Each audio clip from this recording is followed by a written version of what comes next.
Hello, let's just get into a couple of things I've done.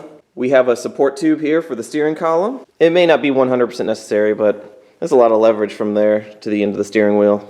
And then I mounted the throttle pedal, which I know sometimes I complain because stuff is like difficult, but actually that went pretty smoothly. I've got it placed perfectly for my foot, nice and comfortable down there.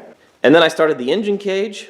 It's about 80% complete. I'm gonna unbolt it and finish weld it out and bolt it back on, make sure it still fits. You have to build the engine cage pretty strategically because if you get carried away, it will not bolt back up after you weld it. And I have decided to attack some paneling today. I only want 2 on this buggy, and I'm going to inset them inside the tube work. This stuff is definitely time consuming. I have like 4 hours to give to this thing today. All right, time to put this camera away, crank up the tunes. I actually believe this is the most aggressive bend I've had to make with the tube bender. But when you're building a fishing hook to try and catch Nessie, well, you're gonna have to do what it takes. I'm going to go ahead and say this was the most time-consuming single piece of tube I've ever done.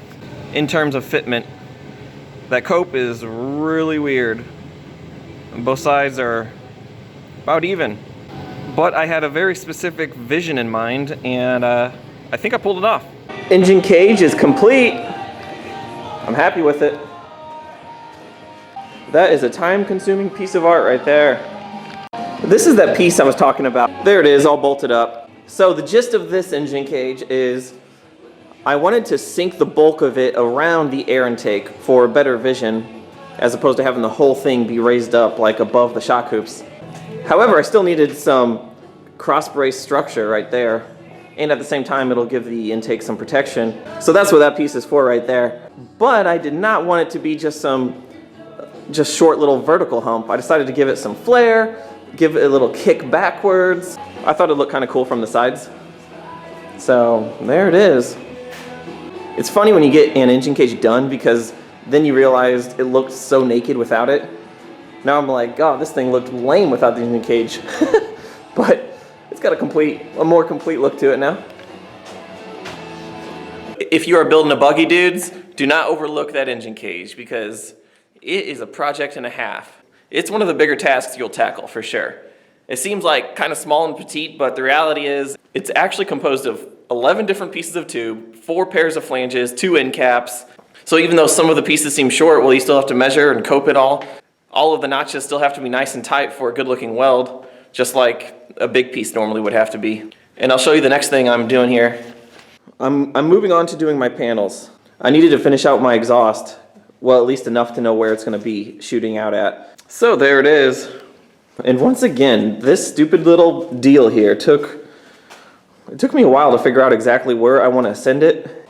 So obviously I gotta build like a firewall here. Using my aluminum sparingly, look at this. Fits there, there. Oh, we're pushing limits everywhere. That's how you don't waste material.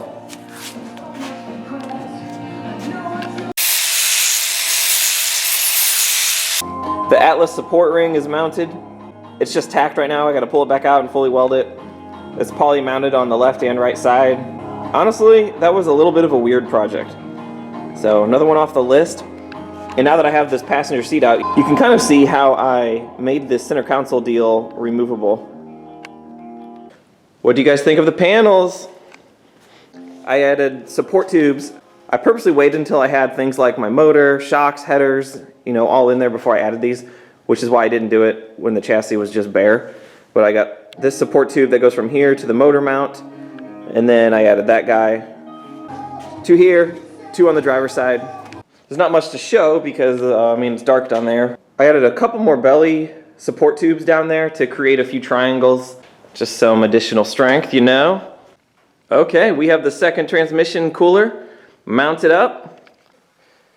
And this is kind of out of order here, but I forgot to show the firewall. So that'll keep some heat off the passenger and keep your feet safe from the headers.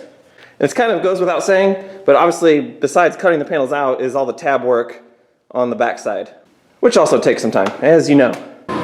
Skid plate time. Super light, I promise you that. All right. Skid plate is on there. It did not fall. That's a good start, boys. I'll have to finish welding the tabs when I take the skid plate back off and disassemble the whole buggy.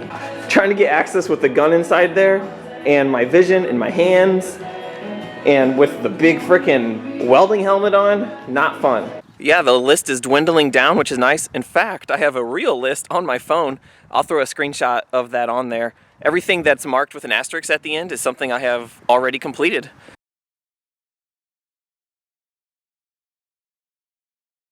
It's like the list of what I need to do before I paint it. So that's probably going to be it for this video. It's hard to say how many more videos I'll have before it's being put back together. Maybe one? I don't know. One or two, we'll see. And I'm gonna end the video on the note of the wife is picking me up on the side-by-side because we're gonna drive to my friend's house to hang out before it gets dark.